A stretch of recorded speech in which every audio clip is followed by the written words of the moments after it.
तो we are going to start the book Indian Contract Act 1872.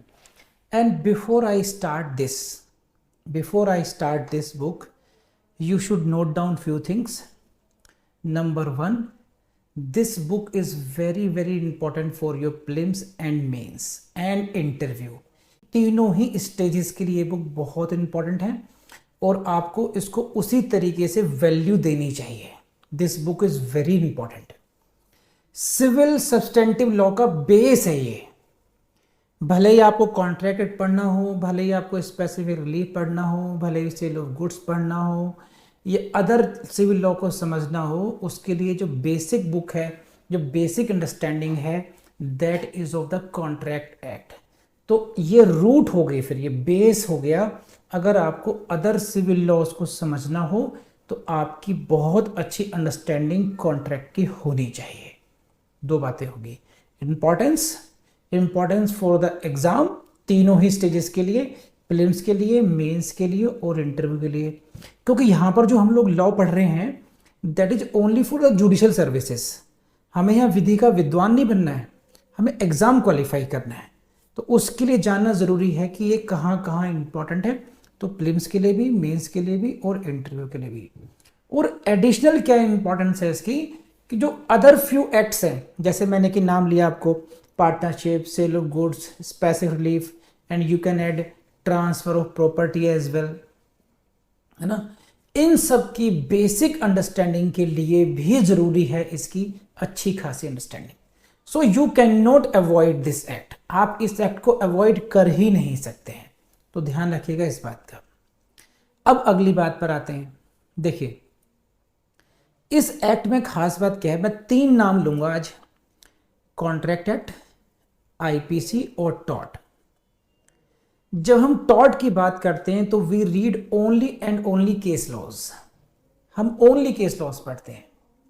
जब हम IPC पढ़ते हैं तो बारिंग फ्यू एग्जांपल्स मेनली वो बेयर एक्ट से कवर हो जाता है.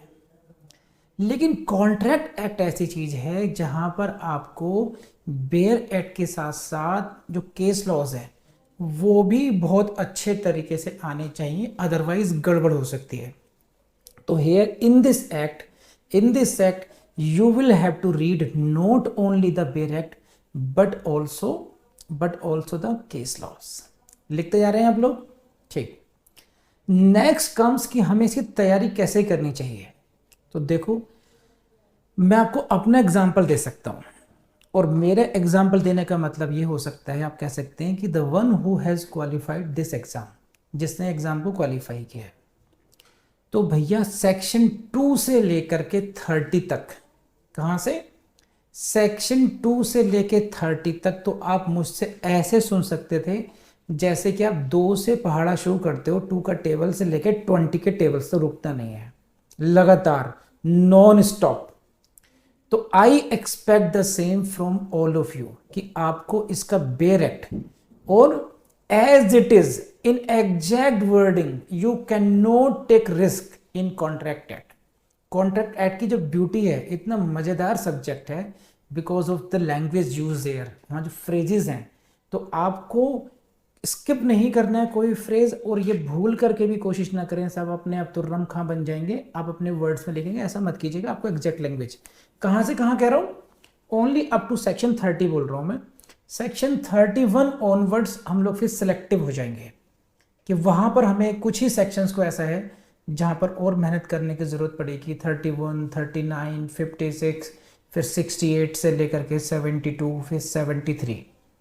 तो हर एक सेक्शन को मैं बहुत डिटेल में नहीं पढ़ना है. सेक्शन 56 ऑफ कोर्स, ठीक. लेकिन सेक्शन 2 से लेकर 30 तक के जो सेक्शंस हैं, यहाँ पर आपको, जैसे मैं कह रहा हूँ, आपको यहाँ पर केस लॉज भी रटने पड़ेंगे और यहाँ पर जो बेयर एक्ट तो यू होना चाहिए आपका. Next is what is the target. देखो तो कॉन्ट्रैक्ट एक्ट प्रीलिम्स में अगर आपके आ रहा है तो आपका टारगेट होना चाहिए, ज़्यादा नहीं बोल रहा मैं आपको, है ना, इसमें कुछ कम ज़्यादा हो भी नहीं सकता. यानी कि अगर 20 क्वेश्चंस आ रहे हैं तो आपको 20 ही सॉल्व करने हैं. अगर 15 आने हैं तो 15 और 10 आने हैं तो 10. इट मीन्स 100% परफॉर्मेंस के बिना काम चलेगा नहीं आपका। वजह क्या बता रहा हूं, उसका लॉजिक है। अब इसके कंपैरिजन पे आप आ जाइए दूसरे सब्जेक्ट CRPC, एविडेंस, CPC। ठीक, ये जो प्रोसीजरल एक्ट्स हैं इनमें कई बार आप न्यू लेटेस्ट केस लॉज में कहीं ना कहीं इलझ सकते हैं। ये बेचारा एक ऐसा है, IPC एक ऐसी है, ये कभी आपको लेटेस्ट लॉज की तरफ लेके नहीं जाते हैं। जो ट्रेडिशनल केस लॉज हैं, जो leading case laws on the topic हैं, उनको ही कीजिए, उनको अच्छा कर लीजिए, वहीं से काम बनेगा। आपको कोई 2022, 2021 इस तरीके के कोई केस लॉज डेवलप ना होते हैं, ना ही करने की ज़रूरत है आपको। तो क्या हो गया, आपका जो सिलेबस है वो बहुत ज़्यादा कन्फाइंड हो गया है। ही कितने section, out of 75 we have to do 30 और 20 मान लीजिए, 50 से कम सेक्शंस ही करने हैं हम लोगों ने। तो उतने सेक्शंस को bare act plus case laws को हमने अच्छे कर लिया, तो it is very much possible, ये संभव है, 100% परफॉर्मेंस पॉसिबल है। मैं कहता हूँ CRPC में भी ऐसा करो, लेकिन वहाँ कहीं ना कहीं इतना वास्ट हो जाता है, 482 सेक्शंस को कवर करना, फिर केस लॉज, FIR, कॉग्निजेंस, बहुत डेवलपमेंट है केस लॉज का। बेल पर ही आपको लेटेस्ट केस लॉज मिल जाएंगे, डिफॉल्ट बेल पे केस लॉज मिल जाएंगे CRPC में। तो चाह करके भी आप शायद संभावना कम रह जाती है। तो कॉन्ट्रैक्ट एक्ट में ऐसी पॉसिबिलिटी है कि यहाँ पर आपको बहुत ज़्यादा पॉसिबिलिटी इस बात की कि आप ये ऐसा स्कोर कर पाए। आप इसको ऐसा समझ सकते हैं जैसे कि आपको कोई मैच खेलना हो क्रिकेट का, और आप इंतज़ार कर रहे हैं कि ये मेरा मन पसंदीदा बॉलर मेरे सामने आ जाए, तो मैं इसकी 6 बॉल में इतना अच्छा स्कोर कर लूँगा कि मेरी एवरेज अच्छी हो जाएगी। तो ये वही फेवरेट बॉलर है जो 6 बॉल्स फेंकेगा, जो 15 बॉल फेंकेगा, जो 10-20 बॉल फेंकेगा, और आपको 100% स्ट्राइक रेट इसमें लेना है, सो दैट आप अदर बुक्स के स्ट्राइक रेट कम भी होता है तो उसको एवरेज कर पाए आपको। तो ध्यान रखना, ये आपके लिए अलग बात होगी, आपका ऑब्जेक्टिव हो गया। इंटरेस्टिंग तो है ही है। इसके बाद की गारंटी मेरी, 20 आउट ऑफ 20 क्वेश्चंस कहां से आएंगे, कैसे सॉल्व होंगे, एग्जामिनर आपको कहां कहां आपको कंफ्यूज करने की कोशिश कर सकते हैं, हमें कैसे निकलना है, उस सब की 100% जिम्मेदारी मेरी। आपकी सिर्फ जिम्मेदारी इतनी है कि आप लोगों ने इन क्लासेस को मिस नहीं करना है, और दूसरी बात, इन क्लासेस के बाद में जैसे मैं कहूँ उस तरीके से आपको याद करना है और रिवीजन करना है, आपका काम हो जाएगा। आपको कहीं रिसर्च करने नहीं जाना है, आपको यहाँ वहाँ से नोट्स कंपाइल नहीं करने हैं। जो काम मजदूरी वाला काम है वो सिर्फ मैं करूँगा आपके लिए। आपको साहब बन के केवल बैठना है अपने घर पर, अच्छे तरीके से समझना है, क्वेश्चंस करने हैं मुझसे जहाँ समझ में नहीं आए, और कॉन्सेप्ट क्लैरिटी जब हो जाए उसके बाद में फिर ज़बरदस्त तरीके से रटना है। उसको रटना इस तरीके से है कि आपसे कोई क्वेश्चन रात को ही उठाकर पूछ ले, हाँ सेक्शन 6 में क्या है, तो ऐसा नहीं कि हमें किताब में देख के बताऊंगा, पहले एक बार रिवाइज करना, कुछ नहीं, एक्सटेम्पोर देन एंड देयर की लेके जा फटाफट सेक्शन 6 ये रहा। इस तरह की मेहनत आप लोगों ने करनी है।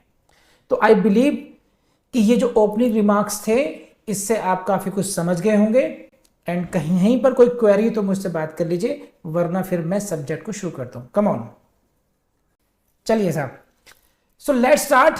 ओपनिंग रिमार्क्स में देख चुका हूँ और फिर हम लोग बात करते हैं। So in my teaching I will be guiding you कि यहाँ से प्रीलिम्स में क्वेश्चन आएगा, वहाँ से प्रीलिम्स में क्वेश्चन आएगा, बट इट डजेंट मीन कि वो केवल आपको प्रीलिम्स के लिए कराया जा रहा है। फॉर द गॉड सेक आप ऐसा मत सोचिएगा। मैं आपको बताऊंगा कि यहाँ से मेंस में क्वेश्चन आएगा, यहाँ पे मेंस में क्वेश्चन आएगा, वो मैं प्रीलिम्स को इस तरह पॉइंट आउट कराता हूँ ताकि आप भूले ना उसको। ठीक है, इसका मतलब ये नहीं कि मैं केवल प्रीलिम्स के लिए पढ़ा रहा हूँ। ये जो क्लासेस होंगी प्रीलिम्स और मेंस दोनों के लिए ही होंगी। इन एडिशन क्या होगा कि बाद में हम लोग mains oriented answer writing classes कर लेंगे अलग से, कि इनका आंसर कैसे लिखना चाहिए, जो हम करते भी आए हैं पीछे भी। ठीक है, तो please go to section 1 and this is what, go to the board. Section 1 only important for your prelims, only important for your prelims. Short title, this act may be called Indian Contract Act 1872.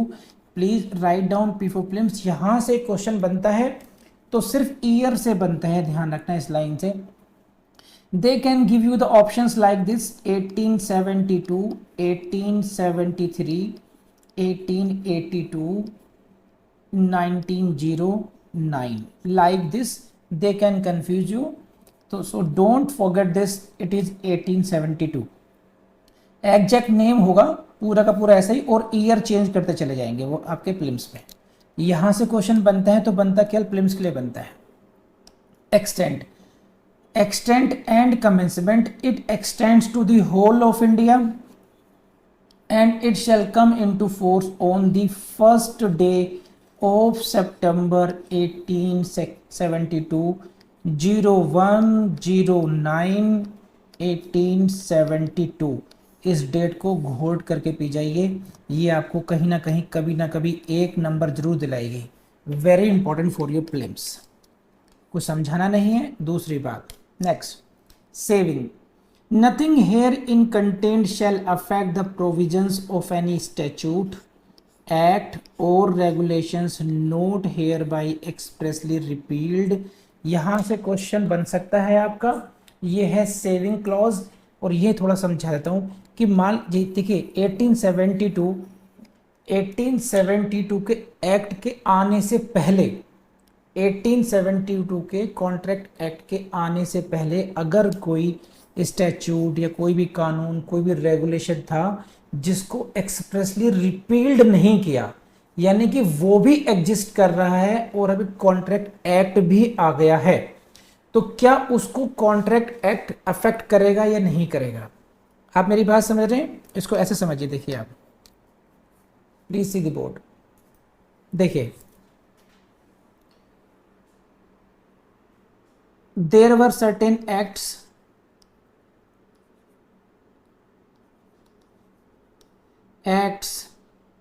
Regulation, statute कह लीजिए, ये कब थे? 1872 से पहले। Now 1872 में आ गया Indian contract act. What about the, so this section 1 talks about this कि इनका क्या होगा, इनका फ्यूचर क्या होगा। ठीक, पढ़िए रब section number 1। Nothing here in content, nothing here in का मतलब है इंडियन कॉन्ट्रैक्ट एक्ट।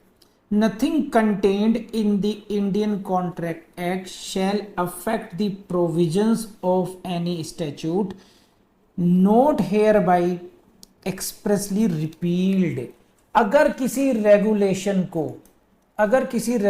को, किसी भी कानून को एक्सप्रेसली रिपील नहीं किया गया है तो कॉन्ट्रैक्ट एक्ट के प्रोविजंस उसके प्रोविजंस को अफेक्ट नहीं करेंगे। It means both provisions can को एग्जिस्ट। Got it? तो यहां से प्रीलिम्स से क्वेश्चन बन सकता है। उसी तरीके से कोई एनी यूजेस और कस्टम हो, कोई यूजेस और कस्टम क्या हो सकते हैं कि हर एक ट्रेड के अपने कस्टम्स होते हैं कई बार, ठीक है, उनमें ऑफर के, एक्सेप्टेंस के अलग अलग नियम हो सकते हैं। अगर वो कस्टम्स इस प्रोविजन के, कॉन्ट्रैक्ट एक्ट के विरुद्ध नहीं जा रहे हैं, ध्यान रखना यहां पर क्या है, not inconsistent with what the provisions of this act. This act का मतलब इंडियन कॉन्ट्रैक्ट एक्ट। अगर कोई क्वेश्चन आपको यहां से बन सकता है कि if there is any uses और if there is any custom which is not inconsistent with the provisions of this act, इस कानून के प्रावधानों से इनकंसिस्टेंट नहीं है अगर, तो वो यूजेस, वो कस्टम भी एग्जिस्ट करेगा। इंडियन कॉन्ट्रैक्ट एक्ट उसको ओवरराइड नहीं कर रहा है, उसको रिप्लेस नहीं कर रहा है। तो कस्टमरी लॉ को यहां पर वैलिडिटी दी गई है कि स्टैट्यूटरी लॉ क्या हो गया, एक तो हो गया हमारा कॉन्ट्रैक्ट एक्ट हो गया, और दूसरा if there is some custom और यूजेस वो भी एग्जिस्ट कर सकते हैं। शर्त सिर्फ इतनी है, it should not be inconsistent with the provisions of this act. जैसे कॉन्ट्रैक्ट एक्ट ये कहेगा कि साहब एक वैलिड कॉन्ट्रैक्ट के लिए one should not be minor, minor का कॉन्ट्रैक्ट वॉइड हो जाएगा। तो अगर कोई कस्टम ये कहता है कि साहब नहीं, माइनर भी कॉन्ट्रैक्ट कर सकते हैं, तो फिर वो कस्टम जो है वो कहलाएगा inconsistent with the contract act और वो वैलिड नहीं रहेगा। तो छोटी सी बात याद रखिएगा, प्रीलिम्स के लिए इंपॉर्टेंट है, बहुत इंपॉर्टेंट भी नहीं है। आगे बढ़ते हैं बस।